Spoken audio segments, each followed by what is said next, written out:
नमस्कार किसान भाइयों। पिछली बार धान की फसल में देखने में आया था, जैसे ही बालियां निकलने का प्रोसेस शुरू हुआ तो सूखी बालियां निकल रही थी, जिसके लिए तरह तरह की दवाइयां लगाईं, लेकिन परिणाम भी मिले, उतने नहीं मिले। कुछ किसान भाइयों की शिकायत तो यहाँ तक थी कि उनका उत्पादन लगभग 25% तक कम हो गया था। आखिर ऐसा क्यों हुआ था कि पिछली बार बालियां सूखी निकली थी? क्या इस बार भी बालियां सूखी निकलेंगी? अगर ऐसा है तो हम इसका क्या इलाज कर सकते हैं? देखिए दोस्तों, सबसे पहले तो हम बात कर लेते हैं कारण पे। जो स्टेम बोरर होती है, उसकी जो लास्ट स्टेज होती है धान के अंदर, वो बाली बनने के समय ही होती है। होता क्या है कि जो जैसे ही अभी ये तितली है, स्टेम बोरर वाली, आप देख पाएंगे, ये क्या है कि अभी अगले 7 से 8 दिन के अंदर अंडा देगी, और अंडा के बाद जो लार्वा बनेगा उसे भी 7 से 8 दिन लगेंगे। और उतने ही समय में जो हमारा धान है, अभी आप देख रहे हैं, ये कोथ यानी बालियां बनने का प्रोसेस शुरू कर देगा।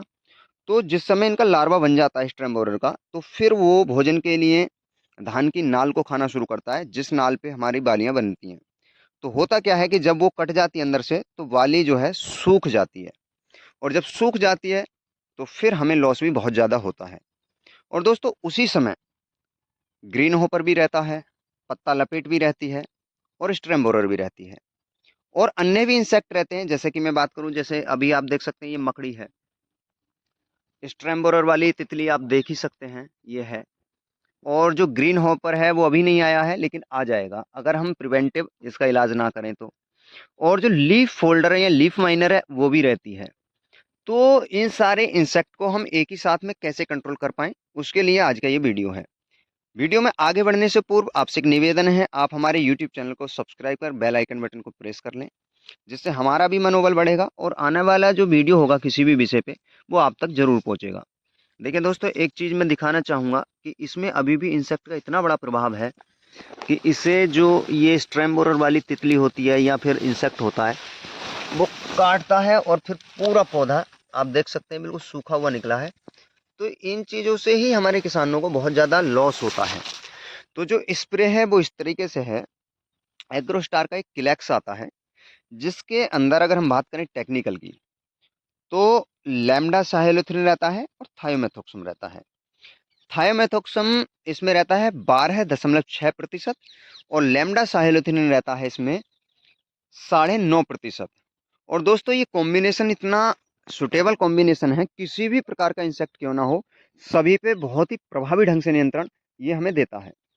अगर इसी के साथ आप एक स्टिकर और एक माइक्रो न्यूट्रिएंट जो चिलेटेड फॉर्म वाले आ रहे हैं, वो ले लेते हैं, तो फिर आप मान के चलिए। और टाइमिंग की मैं बात करूं, तो जब आपका जैसे अभी ये धान है, ये लगभग लगभग 37 दिन का धान हुआ है, तो आप अपने धान की जो एज हो, लगभग 50 दिन हो या 45 दिन हो, यानी 50 दिन के आसपास, जो 1509 पूसा बासमती सीरीज होती है, उसके अंदर जो तना है वो सुदृढ़ हो जाता है बालियां बनने के लिए।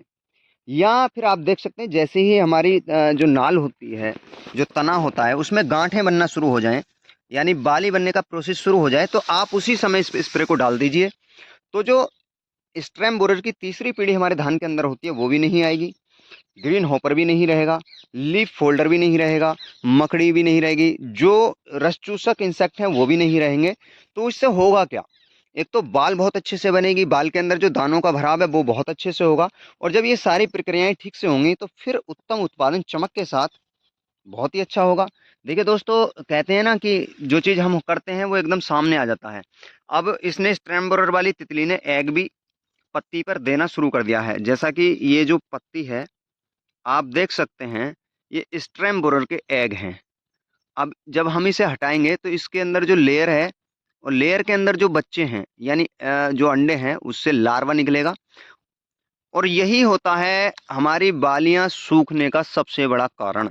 अब हमने इसे तोड़ लिया है और इसे खेत से बाहर कर देंगे, और अभी जल्द से जल्द इस खेत के अंदर जो मैंने कॉम्बिनेशन बताया उसका स्प्रे डलाएंगे, जिससे जो अंडे हैं, लार्वा है या तितली है, ये तीनों कंट्रोल हो जाएं। और आने वाले टाइम में जब बालियां बनने का प्रोसेस शुरू होगा, अब से 15 दिन बाद, वो कंट्रोल में रहे। तो आप भी अपने खेत के अंदर, डोज की मैंने बात बता ही दी है, 80 से 100 ml आप ले लेंगे। टेक्निकल उसके अंदर होना चाहिए थायोमेथोक्सम 12.6%, और आपका लैम्डा साइलोथिन रहना चाहिए उसके अंदर 9.5%। जेडसी फॉर्मुलेशन में आप किसी भी बेहतर कंपनी का ले सकते हैं। अदामा भी बना रहा है, अन्य अन्य कंपनियां भी बना रही हैं, हो बढ़िया कंपनी। और साथ ही में उसके लेंगे स्टिकर और आप अपनी धान की फसल पर स्प्रे कराइए। आपको देखने में आएगा, नहीं तो बालियां सूखेंगी और बालियां जो है अच्छी आएंगी, स्वस्थ आएंगी और चमक के साथ जो है दाने भरेंगे, पकेंगे। तो फिर आपको एक उत्तम उत्पादन आपकी धान की फसल से इस वर्ष मिल जाएगा। और दूसरा, अगर एक और ऑप्शन की बात करूं तो क्लोरोएंट्रानिलिप्रोल 60 ml पर एकड़ और साथ में इमामेक्टिन बेंजोएट 100 ग्राम पर एकड़। ये भी कॉम्बिनेशन बहुत ही लाजवाब होता है स्टेम बोरर को रोकने के लिए या किसी भी तरीके के इंसेक्ट को रोकने के लिए। तो या तो आप लैम्डा साइलोथ्रिन प्लस थाइमेथोक्सम वाला कॉम्बिनेशन यूज कर सकते हैं या क्लोरोएंट्रानिलिप्रोल प्लस इमामेक्टिन बेंजोएट का कॉम्बिनेशन उपयोग कर सकते हैं। टाइमिंग मैंने बता ही दी है। करना तभी है जब या तो अंडे आ जाएं, लार्वा दिख रहा हो, या फिर आप जब वालियां बनने का प्रोसेस शुरू होने वाला हो उसी समय कराइएगा। तो आपको उत्तम परिणाम आपकी फसल पर देखने को मिलेंगे।